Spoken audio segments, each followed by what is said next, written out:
I like to say that I had Tourette's before TikTok made it popular. Hi guys, welcome back to my channel, Ticcing Together.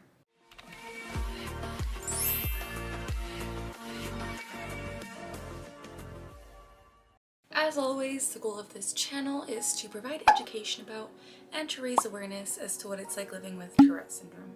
In today's video, I wanted to do a story time of how I found out that I had Tourette syndrome.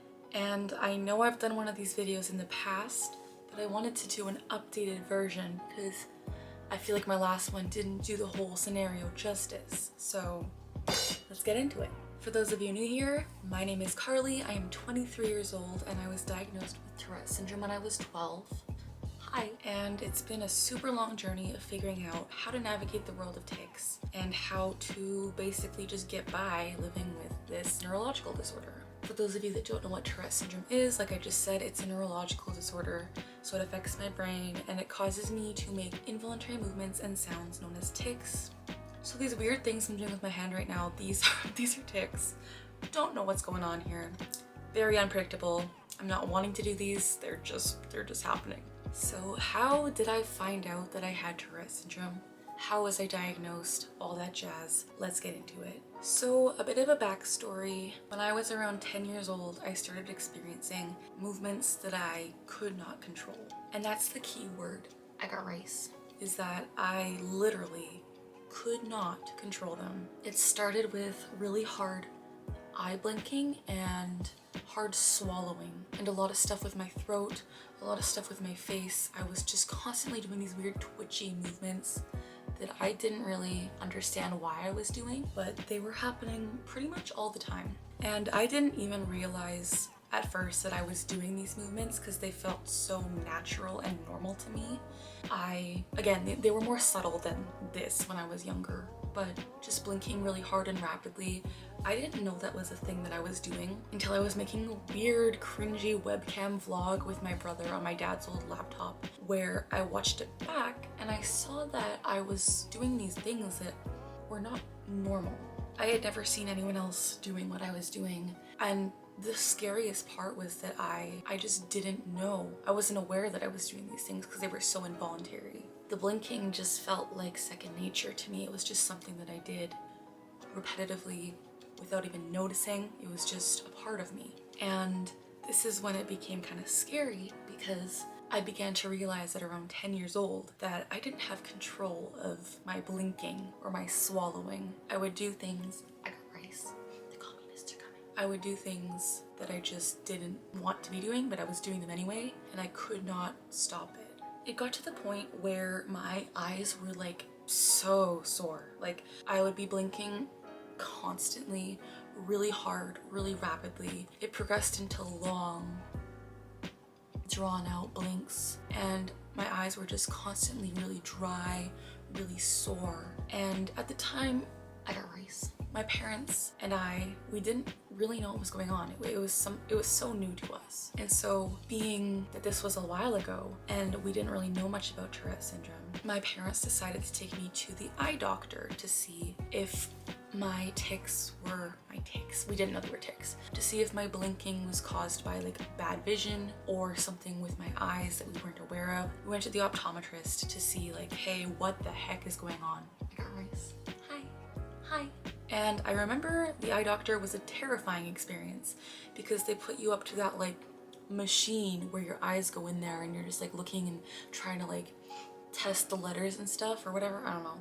But this is when I realized that I was doing like a jerk back because I couldn't stay focused on that machine.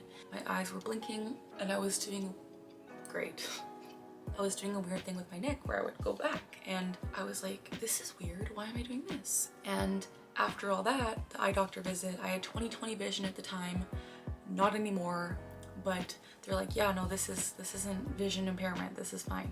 So that was a doozy. That was terrifying because at this point we're like, what am I doing? Why am I blinking repetitively? Why am I swallowing hard? What the heck is with my nose scrunching all of a sudden? Why is my neck doing these things that I don't know why it's doing this? Like, what the heck is wrong with me? And that's the thing, right away I just felt like there was something wrong. and I was worried that no one knew why I was doing this. And I was worried that no one would ever know why I was making these weird movements and sounds and weird things that just I could not physically stop from happening. So from about 10 to 12 was when my tics started to really enhance and get more frequent and more intense, and it was just really brutal. And at the time, again, I'm using the word tics now, but at the time I did not know these were tics. I just was so unaware, no idea what was going on, and it was terrifying. Like, hi. I didn't know. I remember there was a phone call between my mom and my aunt, and my aunt had mentioned to my mom the topic of Tourette's syndrome because she had seen what I've been doing and she knew about Tourette's syndrome. So she let my mom know that, like, hey, these things that your daughter's doing, they kind of look like tics. Like, have you done research into that? And I remember my mom telling me this, like, oh, hey, like Tourette's, but it couldn't be that. No way. And it was just like really scary. And so I remember Googling Tourette's syndrome when I was like 12 years old and seeing all of this like really obscene and vulgar content of the Tourettes Guy meme, which was really popular back in like 2010. And it was just this guy with like obscenities all around him. It was just brutal. And so I saw this and was like, there's no way I have this. I don't swear I'm not like a bad individual. Because again, I didn't know much about Tourette's syndrome, and this meme had kind of given me this false perception of, oh, Tourette's is automatically something bad and it makes you a dirty individual. But then I clicked the Wikipedia link, good old Wikipedia, and I saw that there was some stuff about how Tourette's syndrome often started with subtle motor tics and vocal tics, such as blinking, scrunching your nose, swallowing really hard, coughing, just a lot of subtle things. And I was like, oh no, I do all of this. Like, everything that was listed, I was experiencing. And I was like, that's when it became real to me, because I was like, there was something online that I really related to and was like, okay, I resonated with it, but also resonating with it made me terrified, because it was like, if I am dealing with this, I know there is such a stigma surrounding it. And I mean, again, I didn't know much about Tourette's syndrome at around 12, but the stuff I did know was extremely negative. I remember going shopping with my mom one day, and there was a cashier at the store who was yelling random words, and my mom was like, oh, she probably has Tourette's. And I remember that encounter so vividly, because I was like, the connotation my mom used at the time was kind of like negative. And again, this woman was yelling random things. I was so young, I don't remember, but I do remember the fact my mom was like, oh, Tourette's, like, it's weird. And now my mom is totally fine, like, no hate, but like, at that time I just remember being like, okay, so the word Tourette's has an extremely negative connotation surrounding it because it's something that is seen as different or weird or even obscene. And so at this time, going back to when I was 12, I got rice.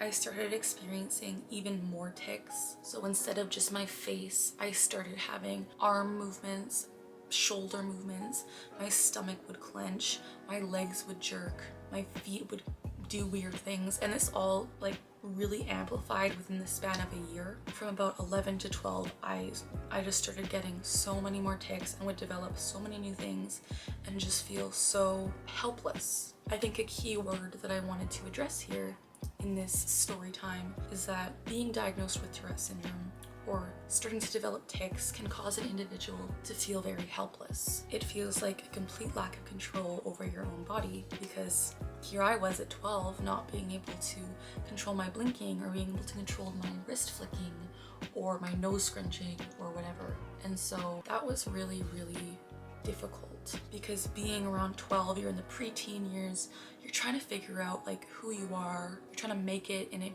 big world, and the fact that I had all of this added baggage was really difficult. And again, at this time, I didn't know for sure that I had Tourette's syndrome, but I was like, why am I completely lacking control of my body, you know?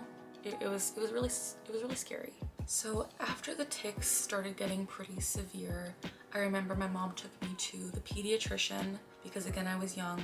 And I don't remember much about the appointment, but I do remember my pediatrician saying, oh my gosh, you have a lot of tics. And at this time I was like, a lot? Like, I was managing to get by and live with it because, again, I didn't always notice them because they were so second nature to me. So going to a doctor's office and being observed was slightly terrifying because I wasn't aware that I was ticking, and my doctor was like, oh my gosh, you have a lot of these. So at that point I knew, oh my gosh, like this is serious, and I was terrified. I was genuinely terrified. So then my pediatrician sent a referral to a psychiatrist who would follow me from about 12 to 17 with my Tourette syndrome journey, and he was the one that actually diagnosed me with Tourette syndrome when I was 12.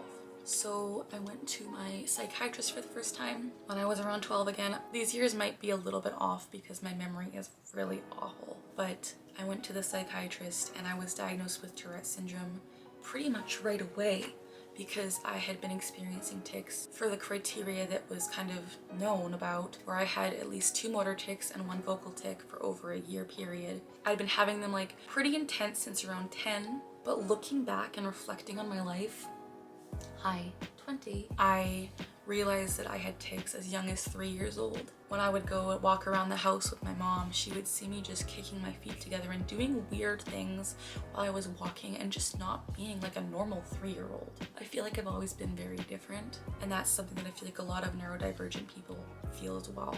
So when I got the Tourettes syndrome diagnosis from my psychiatrist, I felt scared, but I also kind of felt relief with the fact that there was a diagnosis, there was a word for what I was experiencing. I wasn't just some one-off weird case. And I remember, as I said, being terrified and wanting to learn all I could about Tourette syndrome because I was just like, okay, this is a part of me now. What do I do? Like, I'm 12, what do I do? So I did some more research online. I remember just being scared and constantly from about 12 to 16 developing new tics all the time. They got super severe to a point where I had to miss school a lot of the time. I was even hospitalized for a while.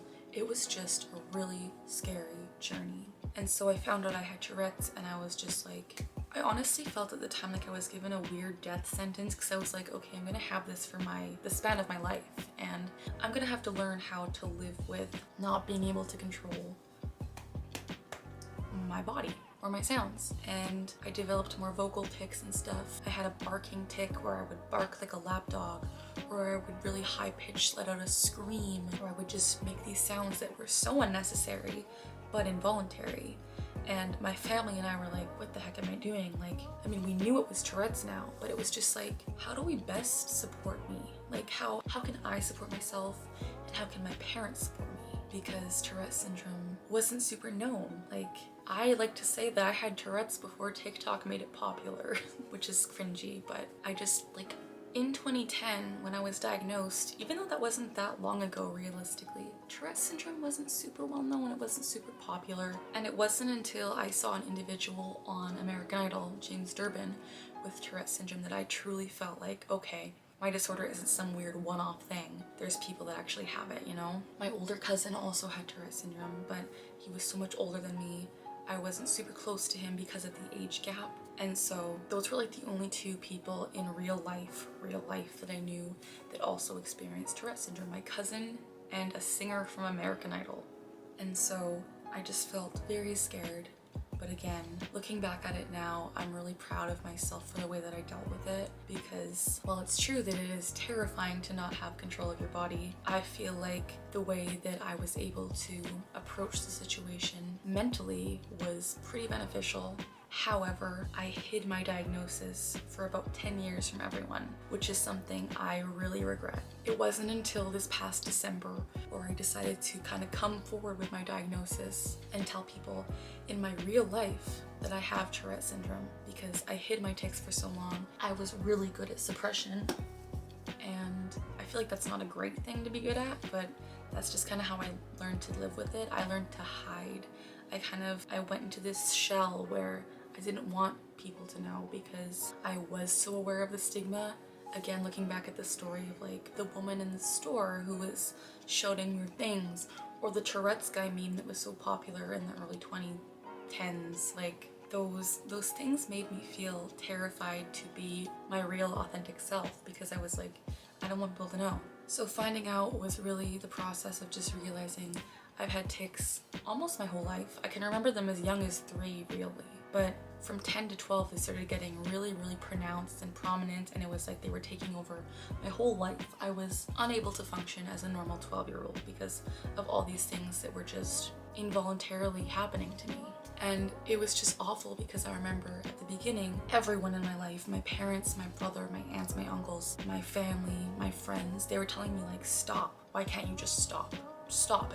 You're doing it to yourself, so stop. And that was something that I just couldn't understand, was I couldn't stop. There was no possible way at the beginning that I was able to halt my tics. There was no way I could just stop doing this because there was such a strong buildup in my body of having to do these movements and sounds, and I didn't understand. And so now at 23, I feel more equipped to deal with my diagnosis, and although it has been over 10 years, really over 20 years of dealing with tics, I'm really happy with the way it turned out. I'm really happy that I have this YouTube channel to provide education and raise awareness. I have my Instagram account, Ticcing, where I raise awareness and provide support to individuals with tics as well. And I really love hearing from people who are starting their tic journeys because I feel like I can offer some solid advice on how to approach the situation in a healthy manner. So with that being said, I guess that's the story of how I was diagnosed with Tourette syndrome. It's not super exciting or grandiose or anything like wow, but it just goes to show that after having the motor tics and vocal tics for a long period, it just goes to show that a diagnosis of Tourette syndrome is possible, and it's possible to flourish with it even though it's terrifying and hard to live with. I'm not going to sugarcoat it. These movements and sounds that I'm making, they're not super pleasant to live with. They're definitely a challenge. They provide a little bit of hardship and having to have weird conversations, but despite all that, I'm proud of who I've become. And if you guys are out there experiencing tics for the first time, just know there is hope. It's not like a death sentence like I thought. It's not the end of the world. You'll be able to find coping mechanisms and get through it. I totally believe in you. My camera died. But there you have it. That's the story of how I was diagnosed with Tourette syndrome and how it was very challenging, but also in the long run, it really provided me with lessons and made me the person I am today. If you want to stay tuned to educational content as well as some more of my life stories about living with Tourette syndrome, I would be so appreciative if you would subscribe to my channel and click the notification bell to stay tuned to all of my content. Give this video a thumbs up if you liked it, if you resonated with it, or if you're currently dealing with tics. And leave a comment down below saying hi, telling me what you want to see in future videos, or letting me know if you relate to this at all, how you're doing.